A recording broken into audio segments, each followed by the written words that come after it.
While Susan Harris struggled to find a reason to go on, the attempts to get enough evidence to bring Jerry's killers to trial were being choreographed to be as foolproof as possible. Jeff Rand would be working on the other side of the law now, albeit without salary or benefits beyond a free pass to avoid the gas chamber, which, all things considered, was a powerful incentive. He had agreed to be wired and to place phone calls to Stephen Vanilla and Bill Nichols until they said enough on tape for John Goodfellow to present the evidence to a judge and get a warrant for their arrest. No one knew how long that might take. Jeff Rand had told the investigators that Steve Vanilla described Jerry Harris as a real jerk who owed Vanilla millions of dollars. After the first $500 payment, Steve had eventually paid Rand $2,000 to intimidate Jerry into signing his business over to Steve.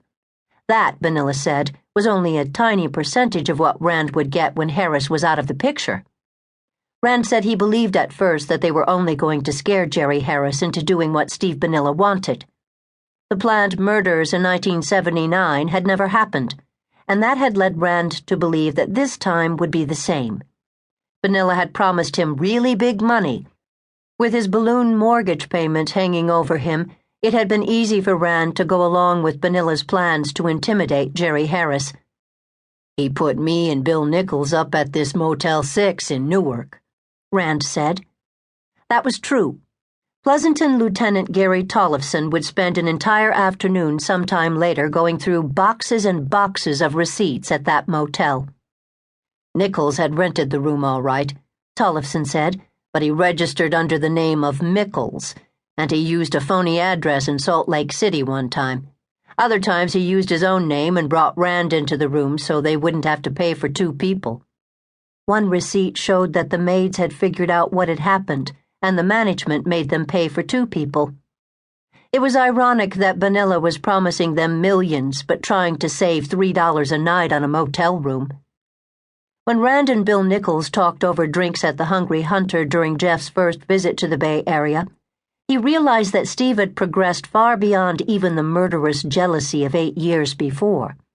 He had become consumed, enveloped, on fire, with hatred. He wanted everything that Jerry Harris had. According to what Nichols was saying, Vanilla hated Jerry Harris even more than he had hated his faithless wife. Jeff Rand made 3 trips to California, and with each one, it became obvious that the planned violence against Jerry Harris was escalating.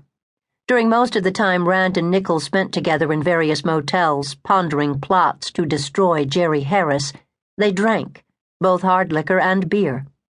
Bill Nichols confided that he had persuaded Vanilla to bring Rand into the plan, and the plan, frankly, was to kill Jerry Harris.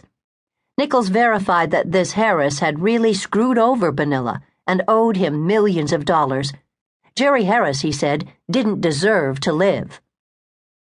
But it was clear that Nichols wasn't Vanilla's best friend either. He laughed as he told Rand that the girl Vanilla had gone to see in Colorado was someone he'd met through an ad. Rand told the detectives that Nichols described it as one of those "send me $5 and I will send you a nude picture" kind of ads. Vanilla had seen the woman's photograph in a sleazy magazine, Nichols said, and he had started sending her money. The original $5 had become $20, and then $50, and finally $200 or more. Nichols seemed to have little respect for Steve Vanilla, and Rand said they had laughed at him as they drank in the Y'all Come Back bar.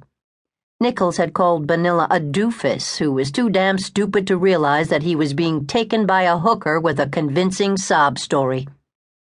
Even if Steve was a doofus, Nichols and Rand were quite willing to work for him as long as he had money. He had promised to set Rand up as owner-manager of one of the hot rod clubs, probably the Fremont Club. Nichols was slated to be head of security for all the clubs. There would be more than enough money for all of them to live like kings. Vanilla told Nichols that he'd been skimming money from the club's profits since they opened. And there it was, just like before. Vanilla had always started out by saying he wanted someone intimidated when he really wanted them dead. Despite his rage at them in 1979, Vince Rinaldi